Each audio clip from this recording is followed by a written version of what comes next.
Hello friends, welcome to Legal GK. আজি আমি discuss কৰিম current legal affairs all India judicial exam বিলাক বা আমাৰ যিখিনি ষ্টেট লেভেলৰ জুডিশিয়াল এক্সামছ আছে তাৰোপৰি এন্ট্ৰেন্স এক্সামিনেশন বিলাকত এই লিগেল কাৰেন্ট এফেয়াৰ্স বিলাক খুব ইম্পৰ্টেন্ট হয় যিকোনো কোৱেশ্চন আহি যাব পাৰে সো আজি চাও আজিৰ সেশনত কি কোৱেশ্চন আছে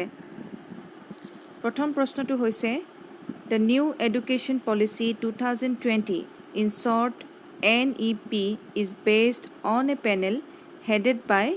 আমি সকলোৱে জানো যে এখন নতুন এডুকেশন পলিসি ইন্ট্ৰোডিউস কৰা হৈছে এই এডুকেশন পলিসিখন যেতিয়া বনোৱা হৈছিল এটা প্যানেল বহিছিলে আৰু ইয়াত হুদিছে যে সেই প্যানেলৰ হেড কোন আছিল ইয়াত চাৰিটা অপচনৰ ভিতৰত শুদ্ধ উত্তৰটো হ'ব option B K Kasturirangan K for Krishnaswamy. Krishnaswamy Kasturirangan hoise former ISRO Indian Space Research Organization or chief asile. So tekhet asile a panel or head. So come to next question. Which trust has been formed to build a mosque in Ayodhya following the verdict of Supreme Court in the Babri Masjid Ram Janambhoomi title suit etu ekdom mane khub controversial eta case law bahut dinor pa choli asile so yat hudha hoisile je ei case tu jitu mosjid bonabor karone jitu trust form kora hoisile bonwa hoisile etu ki hoy that sarita optioner bhitorot huddha uttortu hobo option B that is Indo Islamic Cultural Foundation option B. Come to next question. On what subject has the Justice Brojendra Prasad Kotoki Committee formed by the NGT submitted its report? Recently, এখন report submit কৰিছে এটা কমিটিয়ে যাৰ নাম হৈছে Justice Brojendra Prasad Kotoki Committee. ইয়াত হুধিছে যে যিখন ন্যাশনাল গ্ৰীণ ট্ৰিবিউনালৰ আন্ডাৰত যিখন এটা কমিটি বহিছিলে কোনটো সাবজেক্ট ইনভেষ্টি কৰাৰ কাৰণে সেই কমিটিখন বনোৱা হৈছিলে and it was headed by Kataki committee ইয়াত শুদ্ধ উত্তৰটো হ'ব option C that is Baghjan well blowout option C আমি সকলোৱে জানে বাগজানৰ কেছটো কি হৈ আছে তাত তেল যেতিয়া খান্দি উলোৱা হৈছিলে তাৰ পৰা আমাৰ অগ্নি নিৰ্গত হৈছিলে আৰু ওচৰ সুবুৰীয়া ওচৰত থকা যিখিনি মানুহ আছিল তাক বেয়াকৈ এফেক্ট কৰিছিলে গতিকে সেই কেছটো সেই সাবজেক্টটো ইনভেষ্টিগেট কৰাৰ কাৰণে এটা কমিটি বনোৱা হৈছিলে জাষ্টিস ব্ৰজেন্দ্ৰ প্ৰসাদ কটকিৰ আন্ডাৰত come to next question In which country the new Supreme Court building has been constructed with Indian grant assistance? এখন দেশত সুপ্ৰিম কোৰ্টৰ বিল্ডিং কনষ্ট্ৰাকচনৰ কাৰণে আমাৰ ভাৰতে ফাইনেন্সিয়েল এসিস্টেন্ট দিছে গতিকে অলৰেডি আমাৰ পিএম ডাঙৰীয়া মোদী ডাঙৰীয়াই উদ্বোধন কৰিছে বাই ভিডিঅ' কনফাৰেন্স গতিকে কোনখন দেশত এই সুপ্ৰিম কোৰ্ট বিল্ডিং কনষ্ট্ৰাক্ট কৰা হৈছে ইয়াত চাৰিটা অপচনৰ ভিতৰত option D is the correct answer Come to next question. Which union ministry has launched the mobile app Mausam? Mausam শব্দটো হিন্দী শব্দ হয় ইয়াত হুদিছে যে কোনটো মিনিষ্ট্ৰীয়ে এই Mausam মোবাইল এপ এটা লঞ্চ কৰিছে গতিকে Mausam যেটো মিনিং হৈছে আপোনাৰ ওয়েদাৰ গতিকে ইয়াত চাৰিটা অপচন কোনটো শুদ্ধ হ'ব The correct option will be option A, that is Ministry of Arts Sciences. Ministry of Arts Sciences এটা মোবাইল এপ লঞ্চ কৰিছে যাৰ নাম হৈছে Mausam যাৰ জৰিয়তে আমি আগতীয়াকৈ আমাৰ বতৰৰ ৰিপৰ্ট কিছুমান পাম যাৰ দ্বাৰা আমি জানিব পাৰিম যে কালি বা পৰহিলৈকে আমাৰ গৰম হ'ব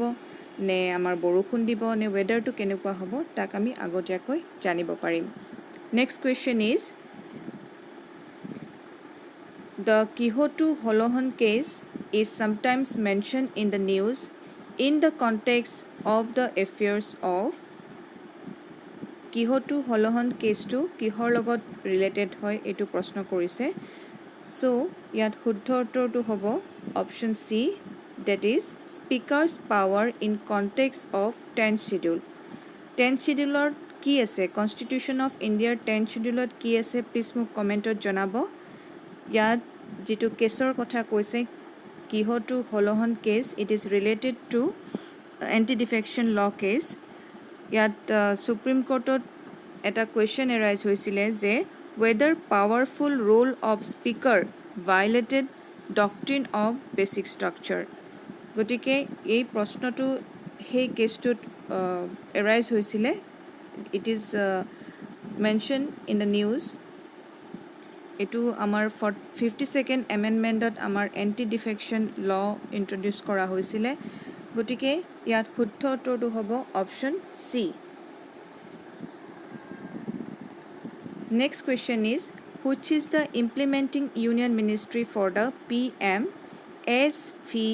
Nidhi scheme so yat hudise je kuntu union ministry hatot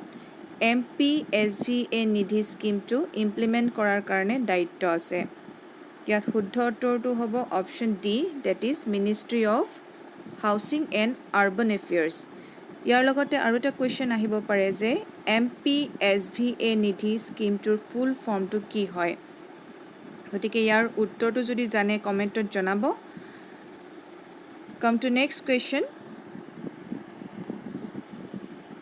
which option is not correct in the context of the global forest resource assessment in short FRA 2020 এটা গ্লোবাল ফৰেষ্ট ৰিসোৰ্স এসেসমেন্ট কৰা হৈছে 2020 regarding দা forest area globally আমাৰ কোনখন কান্ট্ৰিত forest area যোৱা 10 বছৰত কোনখনত কম হৈছে বা কোনখন কান্ট্ৰিত বেছি হৈছে তাৰ তাক লৈ পেলাই এটা সমীক্ষা কৰা হৈছিলে আৰু ইয়াত সুধিছে যে ইটো একচুয়ালি নেগেটিভ কোৱেশ্চন হয় নেগেটিভলি প্ৰশ্ন কৰিছে যে which one is not correct so আপুনি যদি অপশন কেটা চাই বা আপুনি যদি এই এসেসমেন্টৰ বিষয়ে পঢ়িছে তেতিয়া হলে নিশ্চয় গম পাব যে ইয়াত উল্লেখ কৰা option B C and D these are correct because India has ranked third among the top 10 countries আমাৰ যোৱা 10 বছৰৰ ভিতৰত আমাৰ ইণ্ডিয়াত যিখিনি ফৰেষ্ট এৰিয়া বাঢ়িছে তাৰ যেটো সমীক্ষা হৈছিলে ইণ্ডিয়া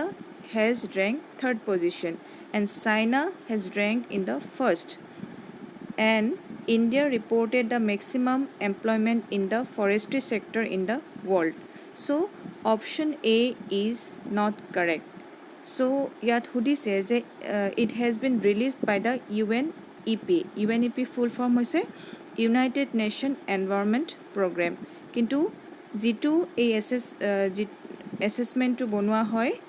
কোনে বনায় কোনে ৰিলিজ কৰে the correct option will be UN Food and Agriculture Organization in short FAO FAO is also an important organization of United Nations so yat answer hobo option A come to next question what amount of monthly financial assistance will be given under the Arunodaya scheme of Government of Assam newly eta Arunodaya scheme buli Assam sarkare launch korise gotike yat hudise je monthly kiman poisa dia hobo ei Arunodaya scheme tur underot eya hoise below poverty line or manukhinik dia hobo yat option A ase 500 rupees option B ase 800 rupees